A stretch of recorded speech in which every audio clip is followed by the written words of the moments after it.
Tahin'Andriamanitra daholo isika tonga soa anatin'ity lesona izay mitondra lohahevitra hoe mahatakatra ny atao hoe famonjena amin'ny fomba tsotra fohy ary mazava ao anatin'izay zavatra zay. Lesona faharoa ity mialohany amaranana azy satria misy lesona anankiray farany amaranantsika azy ao anatin'izay zavatra zay. Fahatelo dia mamarana ao anatin'ity lesona mahakasiky ny famonjena ity sika aritra lohahevitra hafa ao anatin'izay mba ahafahantsika iantomboka andao zasianao iondrika ivavaka anome alalana amin'ny fanamasina ikasika sy atakatra satria zava-panano ho resahantsika eto tsy ho takatra amin'ny fahatakarana maha-olombelona izany fa mila fitarihan'ny fanamasina tanteraka isika.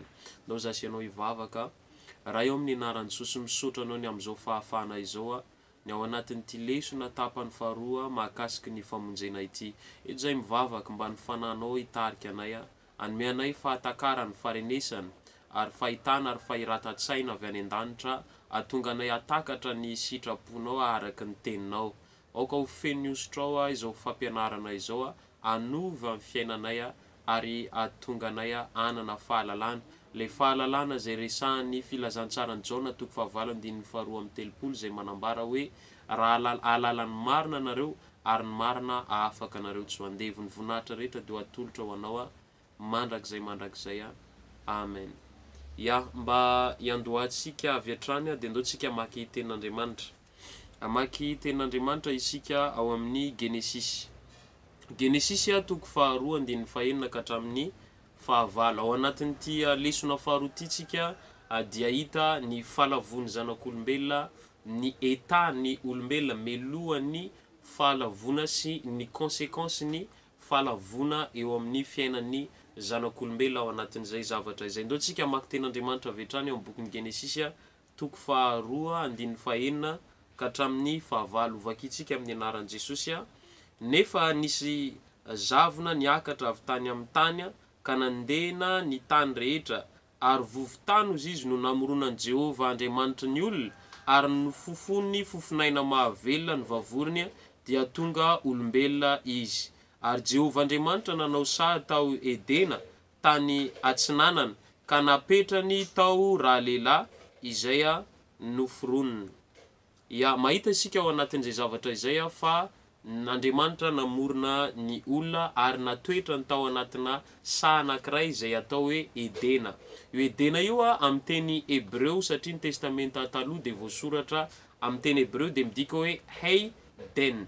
Hayden izay midika hoe amin'ny teny frantsay izy signification Eden dia hoe luxure, délice ary honneur. Zany hoe ny toerana nametrahan'Andriamanitra ny olona tamin'ny fiandohany dia tamin'ny toerana zay feno luxure, délice ary honneur. Tia nyresahana zany tao anatin'ny perfection tanteraka ny décor sy ny état de vie zay nametrahan'ny olona satria feno luxure tamin'ny fahafenona, feno délice tamin'ny fahafenona ary nisy honneur satria Andriamanitra niara-monina tamin'ny olombelona tao anatiny zay zavatra rehetrarehetra izay.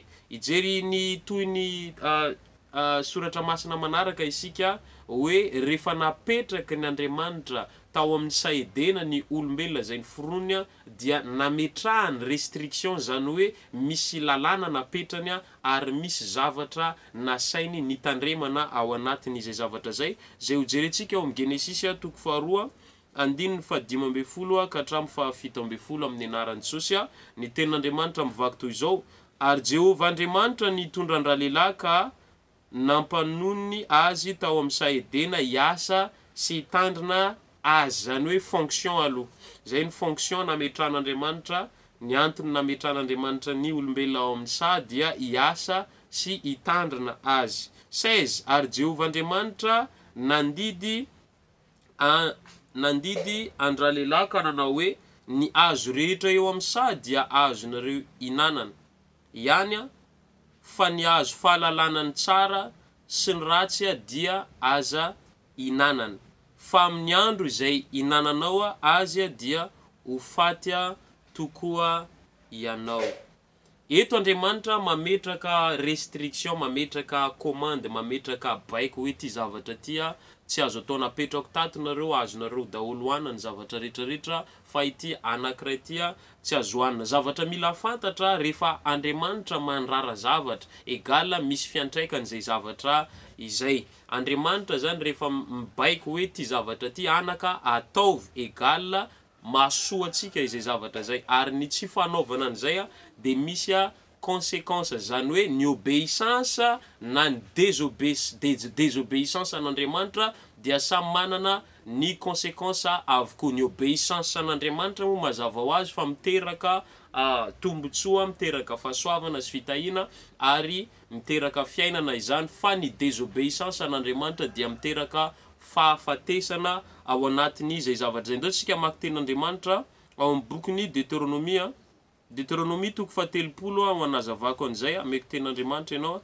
Deutéronomie 31:15 zay miteny hoe indro efa nataoko teo anoloananao androany ny fiainana sy ny soa ary ny fahafatesana sy ny loza. Zany hoe Andriamanitra zany mametraka manoloana ny olombelona rehetrarehetra fiainana sy fahafatesana ao anatin'izay zavatra zay, de ny loza sy ny sy ny ozy izy hoe ny fiainana sy ny soa ary ny fahafatesana sy ny loza. Zany hoe inona mo fa nametraka zany zavatra karazany anankiroa napetrany devantsika, fa ozy izy misy tenin'Andriamanitra zay milaza hoe misafidia ary ny fiainana. Zany hoe mamela antsika hisafidy izy, na fantatr'Andriamanitra fa ny fanaradiana anazy sy ny fanompona anazy no mahatonga ny fiainantsika ho lavorary sy tomombana, dia tsy mba hanery an'izaniza Andriamanitra nompo azy. Andriamanitra tsy mba hanery an'izaniza ankato azy, fa Andriamanitra manambara fotsiny anaka ty ataovy anjaranao no anao an'iny na tsy anao an'iny, anaka ty zavatra ty tsy azo atao anjaranao no anao an'iny na tsy anao an'iny. Fa fantaro fa ny obéissance misy conséquence, ny désobéissance misy conséquence arakaraka ny safiditsika. Zay no antsona hoe libre arbitre an'Andriamanitra ao anatiny zay zavatra izay. Ndao tsika hijery satria rehefa napetraka Andriamanitra tao amin'ny saidena ny zanak'olombelona de mahita atsika araka ny tantara fa nalainy mpanahy izy ireo, nalainy lay fahavalo fanahy ary nanota tao anatin'izay zavatra zay. Zany hoe ny désobéir les commandements, lay lalàna zay napetraka Andriamanitra ao anatin'izay zavatra izay. Mety hiteny ianao hoe à quel moment moa ny devoly tonga, satria ny devoly de naka endrika bibilava ary zay bibilava zay no naka fanahin'izy ireo. Ny Baiboly manambara fa ny ndao tsika hijery Genesis 1 misy zavatra ho azavay kely anao atonga anao atakatra hoe à quel moment moa ny devoly tonga teto an-tany ary ahoana no ahafahany nanana accès tao amin'ny saidena tao anatin'izay zavatra zay zay mila takatra.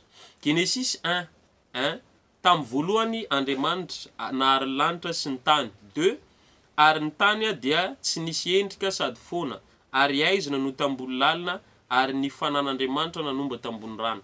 Entre ny verset 1 sy verset 2 io ny théologiana sy ro olona zay manana fahalalana ary fandinihana fikarohana eo anivon'ny Baiboly na tsikaritra fa teo ao amin'ny elanelany verset 1 sy verset 2 no nilatsahan'ny Satana. Satria any amin'ny filazantsara ianao mahita any amin'ny Luc 10:18 fa Jesosy mihitsy laza hoe zaho izy nahita ny filatsahan'ny Satana tahaka ny varatra. Zany hoe tahaka ny filatsahana astéroïde reny no nilatsahany teto an-tany. Zany hoe raha mahita ianao amina film reny na amina documentaire raha misy astéroïde milatsaka de fantaro fa miteraka cratère, zany hoe fahapoten-javatra ety an-tany le izy. Zay mahatonga entre Andriamanitra rehefa mamoron-javatra de toujours tsara foana. Andriamanitra rehefa mamorona de amin'ny fahatsarana. Any amin'ny boky Isaia izy manambara hoe Andriamanitra namorona ny tany ozy honenana ary tsy ho foana ozy izy sady misy endrika. Zavatra mahagaga nefa amin'ny Genesis 1:2 izy manambara fa ny tany tsisy endrika sady foana ary aizina ozy tambony lalina ary fanan'Andriamanitra ohatrany hoe nanimbatsembana tany ambony tany. Ny antony satria teo amin'ny entre ny verset 1 sy 2 no nilatsaka Satana ary niteraka an'izay cratère zay ary mahita ianao amin'ny Genesis io fa Andriamanitra tsy recréer la terre fa réparer la terre, réparer satria manina restaurer izy, ny antony satria nisy destruction tranga amin'ny alalan'ny chute ny Satana. Afaka vakinao amin'ny Luc 10:18 sy Apocalypse 12:12 izy hoe sambatra ny lanitra fa lasa latsaka any hozy izy lay mpiampanga ny rahalahy hozy izy fa loza kosa ny tany sy ny ranomasina fa lay dragona matsiravina iny izy nenjera any aminareo any ao anatiny zay zavatra izay, zany hoe Satan était déjà présent avant même que l'homme soit dans le jardin d'Éden. De ijerentsika ao anatin'ny zavatra zay ny conséquence ny fahalavon'izy ireo sy ny conséquence. Genesis 3 14-24 aroy Jehovah Andriamanitra tamin'ny menarana satria nanao izany ianao koa amin'ny biby, zany hoe efa naka fanahany nalain'le biby lava fanahy zany ao anatin'le izy. De jerentsika ao anaty zavatra zay hoe 14 aroy Jehovah Andriamanitra tamin'ny menarana satria nanao izany ianao koa amin'ny biby fiompy rehetra sy ny biby dia rehetra dia anao no voaoziny, ny kibonao no andehananao ary vovotany no hoaninao amin'ny andro rehetra iainanao. Dia ampifandrafesiko ianao sy ny vehivavy ary ny taranakao sy ny taranany. Izy anoritoro ny lohanao ary ianao kosa anoritoro ny ombelahany tongony. Aroy koa izy tamin-draha vehivavy, be dia be ny fahorianao aho, indrindra fa raha manananaka ianao, ary fahoriana no iterahanao zanaka, ary ny vadinao no iterahany ny fanirianao ka izy anapaka aminao. Ary hoy koa izy tamin'ny Adama, satria efa niain'ny feon'ny vadinao ianao ka ninananao ny hazo izay nandrarako anao aza inananao izany dia voaozina ny tany nony izay nataonao. Eno tsara voaozina ozy izy ny tany tsara voaozina, fa voaozina ny tany tsy ny tany no zoniny fa tonga voaozina ny tany nony fahalavony zanak'olombelona noho ny tsy fankatoa. Eo fa miaina conséquence ady itsika, zany hoe ny tany lasa tsy mireconnaître, ny tany lasa tsy miproduire fruit. Zay mahatonga misy karazana olona toerin'ny tany izay activité ataony de mieritreritra izy mety tsy mety amiko angamba no manao activité amin'ity faritra ty de mifindra faritra hafa izy de mbola teo ihany ny teo. Ny antony satria manohatra anazy ny tany. Ny solution am'izay tsy mifandehanana amina omby asa sanatria fa ny solution am'izay de ny fiverenana amin'Andriamanitra satria lay séparation sy ny tsy fankatoavana n'Andriamanitra niteraka an'izay zavatra zay. Donc réparena amin'ny alalan'ny fiverenana amin'Andriamanitra aza inananao voaozina ny tany noho ny aminao izy fahoriana no inananao ny vokany amin'ny andro rehetra iainanao. Ozina zay satria aza diny fa Eden égale luxure, délice, honneur. Zany hoe nanomboka nisy noho ny le conséquence ny tsy fankatoavana de niteraka malédiction teo am'zareo amin'ny endriny maro. Ary aniritsilo sy fery ho anao izy ary ho aninao ny anana famboly. Ny tsembohan'ny tavanao no azahoanao hanina mandrapiverinao any amin'ny tany, fa ny tany no nanalanao, fa vovoka ianao ary iverina amin'ny vovoka indray ianao. Ary raha lehilahy nanao ny anaran'ny vadiny hoe Eva satria izy no ren'olombelona rehetra, ary Jehovah Andriamanitra nanao akanjo ohatra ho an'ny Adama sy ny vadiny ka nampiakanjo azy. Ary hoy Jehovah Andriamanitra indro ny olona efa tonga tahaka ny anankiray amintsika ka halalany tsara sy ny ratsy, ary ankehitriny andrao aninitra ny tanany izy ka ankany koa ny azonaina ary hoanina ka ho velona mandrakizay izy. Ka dia nesoriny Jehovah Andriamanitra tamin'ny Saedena izy hiasa ny tany izay nanalana azy, noariny ny olona, noroany ny olona ary nampitoeriny tany antsinanany Saedena ny kerobima sy ny lelafiny sabatra miebieby iambina ny lalana makany azonaina. Zany hoe satria fantaro fa nisy arbre anankiroa tampovoany teo, misy azon'ny fiainana azonaina ary ny azon'ny fahalalana ratsy ny tsara. Le anankiray tsy azo hoanina, le iny le nitenen'Andriamanitra tsy azo kitiana sy hoanina iny mihitsy no hoanin'izy ireo. De le azo anankiray tsy nomen'Andriamanitra accès tsony izy ireo fa noroasan'Andriamanitra niala tao anatin'ny Edena zay luxure, délice, honneur ao anatin'ny zavatra zay ary tsy neken'Andriamanitra satria raha vao olombelona nikasika io azonaina io de lasa immortel tanteraka izy ao anatin'le izy satria Andriamanitra tsy ary namorona ny olona mba hiaina zany hoe mort zany, fa la mort est la conséquence négative, néfaste de la désobéissance ao anatiny zay zavatra iretraretra izay. Ndao isika iresaka mahakasika ny fahafatesan'ny olona mila takatra ary mazava izay ozy n'Andriamanitra hoe ity anankiray ity izy hoaninareo daholo izy ny voa rehetrarehetra ny azo zay amsa fa ny azo ny fahalalana ratsy ny tsara tsy azonareo kasina fa ratsy zany maty ianareo. Io teny io dia marobe ny olona tsy matakatra izay teny zay. Ary zay ny antony isian'ity lesona ity. Rehefa mametraka fanontaniana aman'olona hoe maty tokoa ve ny Adama sy Eva satria ninana an'le voan'ny fahalalana ratsy ny tsara, de lasa manana valim-panontaniana be dia be ny olona ao anatin'izay zavatra zay hoe maty, misy miteny hoe maty misy miteny hoe maty fa tsy teony eo misy sasany miteny ndray hoe tsy maty sy ny sisa inona marina ara ny tena fahamarinana. Ny tena fahamarinana melohany atakaratsika ny atao hoe le tenin'Andriamanitra milaza hoe maty. Fantara aloha fa raha Andriamanitra miteny de tsy hivazivazy izay fa tena marina ny zavatra resahana. Donc tsy nisangy mihitsy izy rehefa nilaza, tsy fampitahorana fotsiny izy. Tsy fampitahorana fotsiny izy hoe ho faty ianareo mba ho fampitahorana, fa tena zay mihitsy ny zavatra mitranga ao anatin'le izy.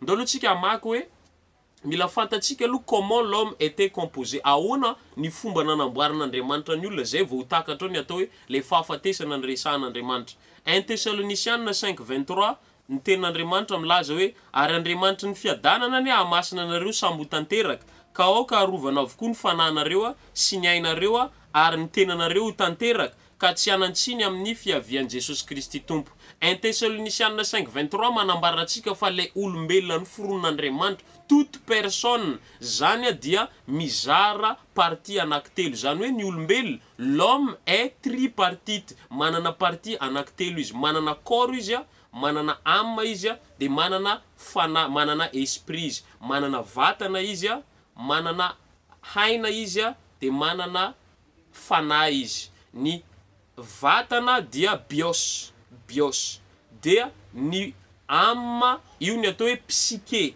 ary ny esprit no atao hoe pneuma. Eno tsara raha ohatra zao misy olona anankiray any amin'ny ahoana moa zany ny vata zafady ny vatana bios na soma, vatana bios na soma, le corps zany bios na soma. Ny âme psyché na nepes amin'ny teny grika sy hébreu anatin'ny zavatra zay. Ny esprit de midika hoe pneuma na ruach zay midika hoe souffle. De eno tsara ohatra zao misy karazana olona zao sady marary izy amin'ny vatana no marary izy any amin'ny âme, satria manana aretina io maladie psyché any amin'ny âme somatique. Zany hoe mety nanambady izy de nisarany vadiny de nalahelo loatra izy de nohon' zay alahelony ao anatiny zay de niteraka fivontosana tetỳ amin'ny vatana. Zay aretina zay zao maladie psychosomatique. Zay mahatonga ny olona anankiray rehefa any amin'ny âme ny aretiny de manantona psychiatre satria ny psyché no marary. Mazava zay zavatra zay ngamba no azavantsika an'le izy tsara ny tombo mila takatra izay. Rehefa Andriamanitra nilaza hoe ho faty anareo, tsy nilaza mihitsy izy hoe fahafatesany corps, tsy nilaza izy fahafatesany âme, fa nilaza izy fahafatesany le esprit, le troisième partie de l'homme et la plus importante de la partie de l'homme ny atao hoe fanahy anatin'izay zavatra zay. Ny filazantsara ny Jaona 4:4 efatra amin'ny 4:20 de milaza hoe Andriamanitra dia fanahy ary izy dia mitady olona hanompo azy amin'ny fanahy sy ny fahamarinana. Zany hoe ny Andriamanitra n'est pas un corps, Dieu n'est pas un corps, mais Dieu est un esprit doté des sentiments, ayant des sentiments ao anatin'ilay satria ny sentiment ny olona any amin'ny âme. Amin'ny âme moa ko misy zavatra anankitelo, misy pensée, misy volonté de misy émotion anatin'ny âme. Ao anatin'ny âme moa zany personnalité n'olona anankiray. Ny corps ndray corps le passeport ahafahanao mi-contacter ny monde physique. Ny corps de ny passeport ahafahanao mi-contacter ny monde physique. Raha ianao âme na esprit ka tsy manana corps égale hors la loi ny fipetrahanao eto an-tany.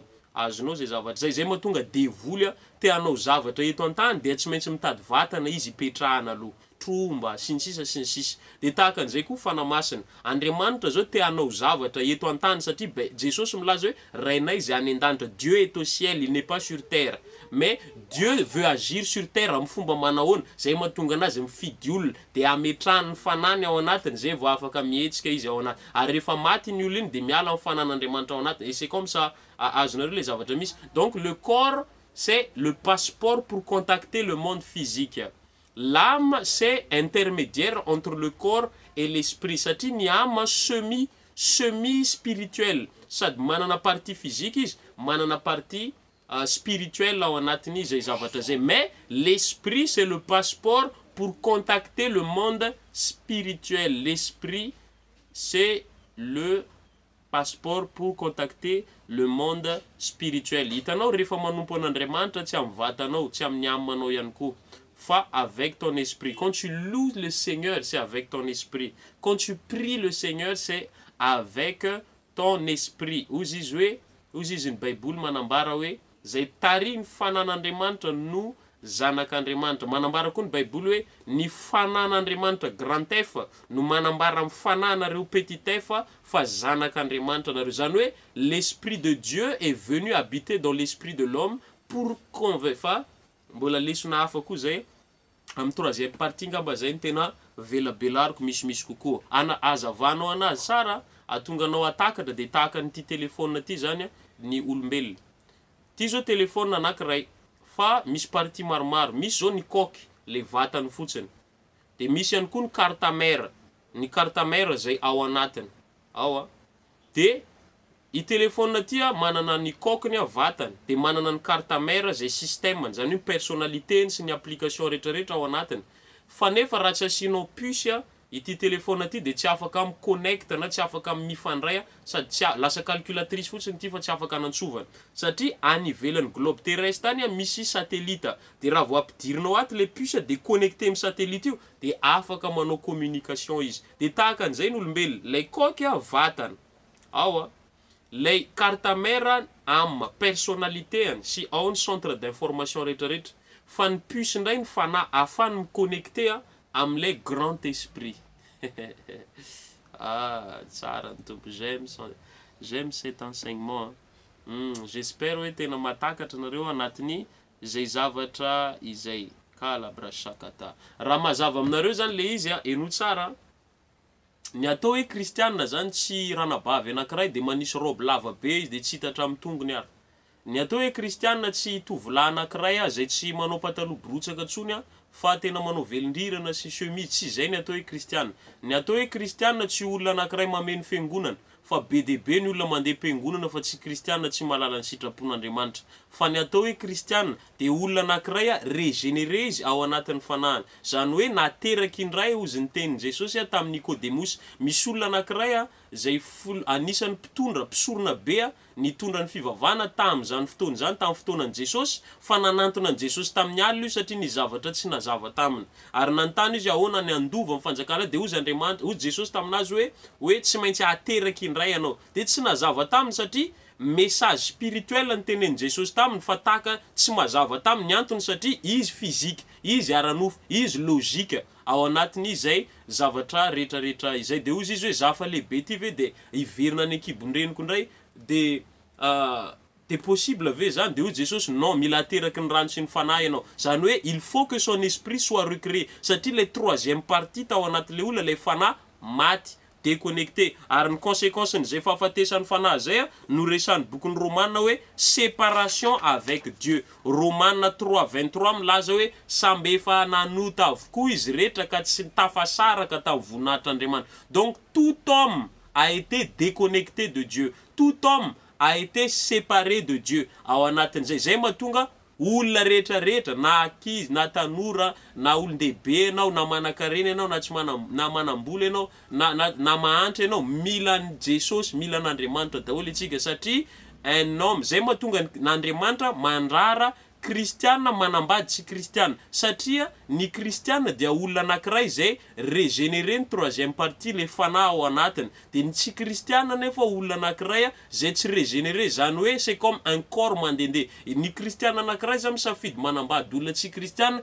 de mitovy mifidy vady any amin'ny morgane satria olona maty zany eo anatin'izay zavatra il est mort spirituellement il est séparé de Dieu il est déconnecté de Dieu ary ny Paul apôstôly amlaza misy hoe raha misy kristiana ho zizika manambady tsy kristiana ka mitera de masina ihany ozy zaza vokatry ilay kristiana ao anatin'izay zavatra rehetrarehetra izay tsara ny tompo raha mahita angamba ianao amin'ny culture hébraïque de fady ny hébreu mihitsy manambady firazanana hafa ankoatran'izy ireo tena anisany transgression totale mihitsy zany zavatra rehetrarehetra izay mais ampiangonana amin'izao fotoana zao sy eo anivon'ny fanjakan'Andriamanitra ankehitriny satria marobe ny fivoarana ndraindray mivoatra amin'ny ratsy koa le izy lasa samy manao zay tiany atao daholo ny olona ao anatin'le izy hoe mbola ivavaka ihany io indray androany io tsy maintsy ohatran'izao de aveo mijaly am'izay ao anatin'ny tokantrano ao anatin'ny zay zavatra rehetrarehetra zay satria fanatsy mitovy no miaraka io tsara ny tompo de ndotsika ijery amaranako anazy l'homme avant la chute manahoana tsara moa ny état-ny homme io avant la chute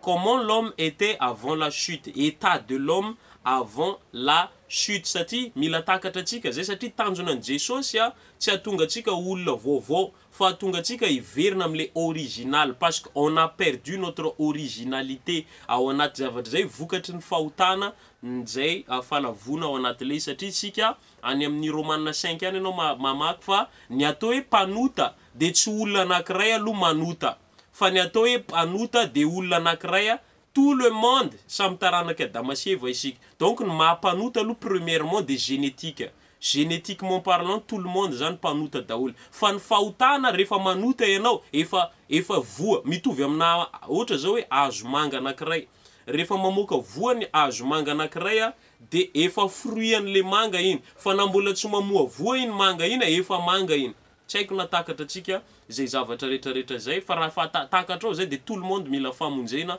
ao anatin'le tandrema ianao sao de mahita olona anankiray maravaka volamena daholo mivatany io manambola be izy tsy mahay anazy de hozy ianao rety kosa mba afa-tsy mila Jesosy fa efa manambola be non tout le monde a besoin du salut ao anatiny zay zavatra rehetrarehetra izay andotsika ijery ny etan'ny olombelona zany melohan'ny fahalavona de ho faranantsika eto ity afahantsika amarana anazy ny leçon fahatelo de hoe comment le plan de Dieu pour sauver l'homme le plan de Dieu et le processus dingana ratsika raha baiboly mihitsy ahoana fomba amonjen'olona anankiray mba tsy afahantsika ho very ao anatin'izy zavatra fa ho ara-baiboly daholo ny zavatra ataotsika ao anatin'izay l'homme avant sa chute any amin'ny Genesis 2:6 Genesis 2:6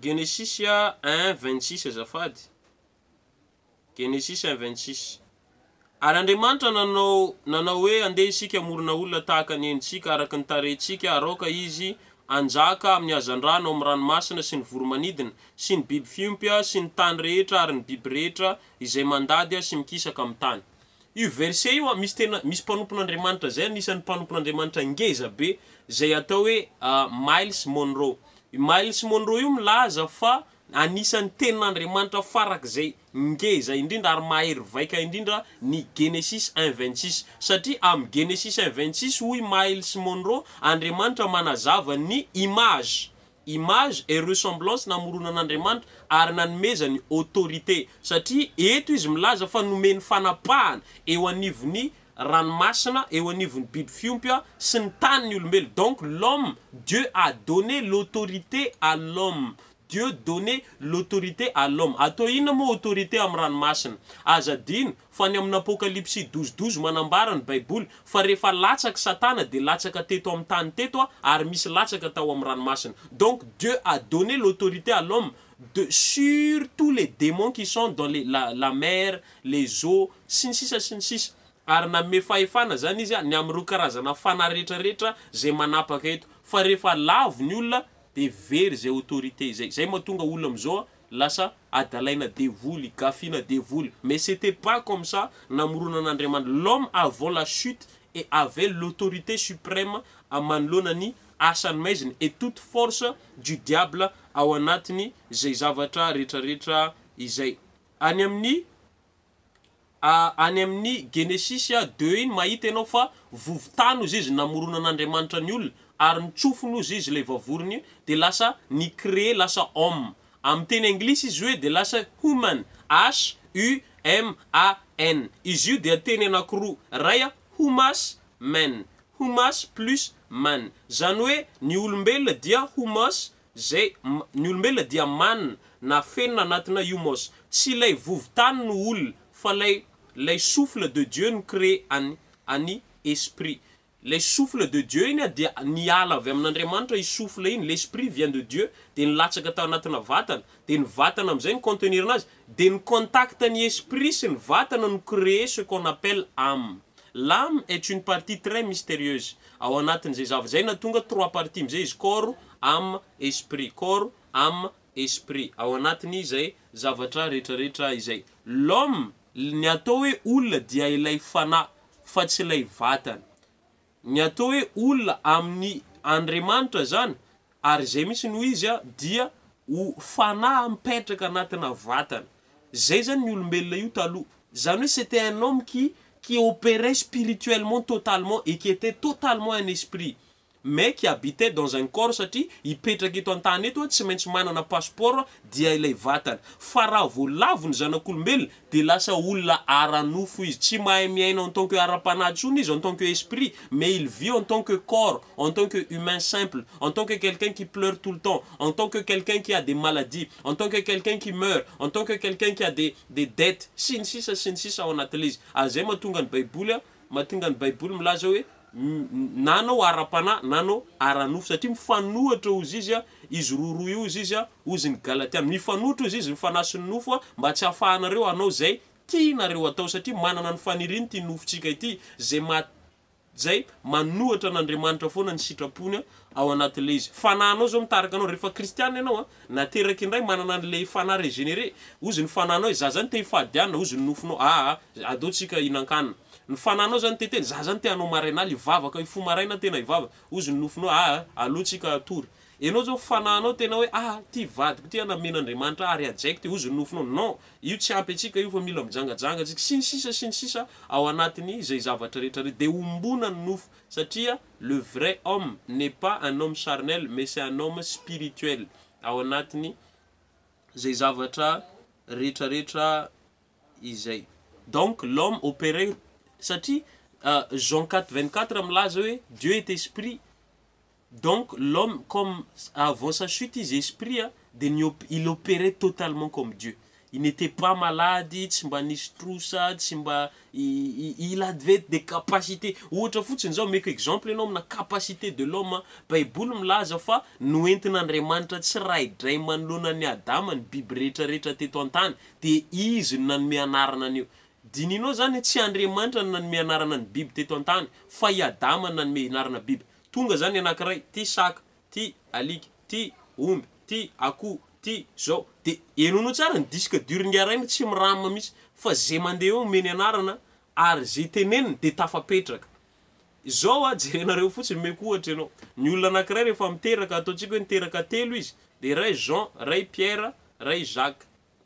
Mbola voatelo io foana de na miantso ny zanany izy efa sahirana. Hoe Jean, ay Jacques, ay ni science manambara fa nous n'utilisons que presque 10% de notre cerveau amzao. Zany hoe lasa dondrona ny olona, lasa limité ny olona. Enao mieritreritra hoe namorona avion ny olona. Non, ça c'est pas encore notre capacité. Dieu nous a créé d'une manière incroyable. Raha mahita enao olona tahakany Jésus nous exemple parfaite d'un homme qui a un corps, parce que Jésus est 100% homme, 100% Dieu.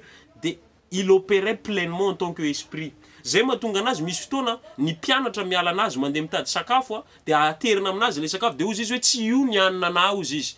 De gaga be ny mpianatra fa inona ny hanina hoaniny satria lay fanahy no miteny io. Azonao zay zavatra zay, c'est Jésus qui est esprit qui parle, que c'est pas ma nourriture ozy izy. Zay mahatonga anazy rehefa alainy de volo fanahy izy hoe raha zanak'Andriamanitra marina ataovy tonga mofo ivato io anatin'izy mifadiana alaim-panamina sakafo satria ny sakafo c'est pour le monde du physique le monde du corps fa ozy izy hoe tsy ny mofo ihany mavelo fa ny teny rehetra zay aloko ny vavan'Andriamanitra le esprit ny mamaly ao anatin'izay et ça c'est un combat perpétuel iainana kristiana ny fanasin'ny nofo io miady ngeza be azadino fa ny kristiana manana fahavalo anankitelo be zao ny fahavalo voalohany dia satana sy ny gouvernementany ny fahavalo faharoa dia zao tontolo zao ny fomba fanao zao tontolo zao ny hirany zao tontolo zao le monde satria ozy baiboly hoe raha ianareo raha ny fitiavana zao tontolo zao izy ao anatinareo ny fitiavana an'Andriamanitra tsy ao anatinareo izany dia ny fahavalo fahatelo dia ny nofo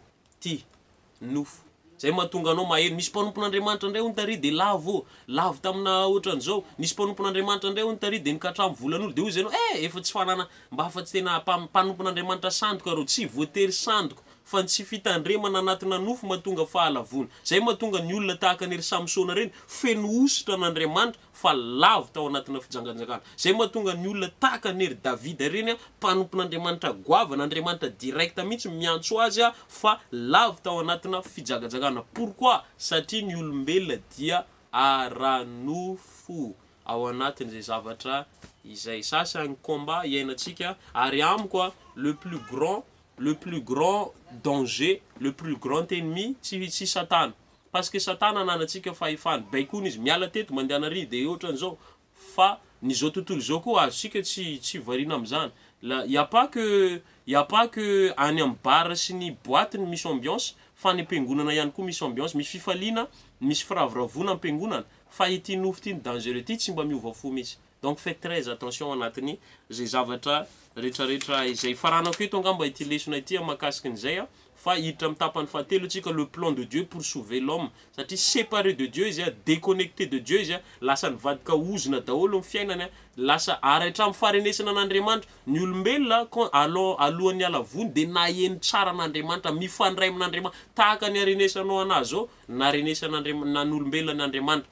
Il y a 24 façons d'écouter Dieu. Il y a 24 façons. Misy nofy, misy feo mivantana, misy voix audible, misy fahatsapana, misy par la nature. Plusieurs façons dont Dieu parle. Fa voalavo ny olombelona déconnecté koa zay fahaiza meno an'Andriamanitra zay anakiroa sisa tavela ny nofy sy ny feon'ny fieritreretana. Les rêves et la conscience zay mahatonga ny conscience n'olona anankiray azo considérenao feon'Andriamanitra mais lohany angalatra ianao sy anao ratsy ny conscience anao manenjika anao premièrement. Deuxièmement, ao anatin'ny baiboly anao mahita fa Andriamanitra parle beaucoup à travers na nofy na olona tsy pino ary miresany amin'ny alalana nofy satria zay ihany tavela tamin'olombelona hatramin'ery Nebokadnezara reny na nofy avy amin'Andriamanitra hatramin'ery Farao reny na nofy avy amin'Andriamanitra tsy voatery kristiana anao dia afaka mandray hafatra avy amin'ny alalana nofy fa zay ny signa tavela fa taloha io tsy ohatran'izany zay mahatonga an'Andriamanitra raha vao miverina mivavaka sy mifandray amin'Andriamanitra ny olona anankiray dia tokony aheno an'Andriamanitra izy rehefa manana relation satria ozy izy hoe niondroko marina malala ny feoko ao anatin'izay zay atreto izay tahin'Andriamanitra mino fa manapatakarana ianao takatrao zay apetrao ambany ao ny commentaire ny commentaire fanontaniana ao anatin'izay mahakasika ity lesona ity dia ho valiko tahin'Andriamanitra ary